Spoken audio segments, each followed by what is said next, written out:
Here's the exact way to install two Instagram app on your iPhone.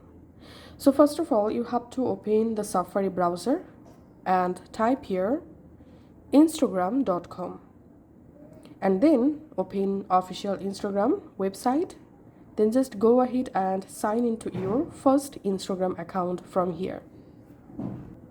Once you have successfully signed in, now you have to tap this share icon and tap on view more, tap on add to home screen, type Instagram and tap on add.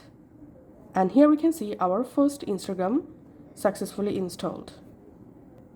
And now it's time to install our second Instagram app with second account. To do it, you need to open your App Store and search for Instagram and install the official Instagram from here. And then open the second Instagram app and go ahead and log into your second account.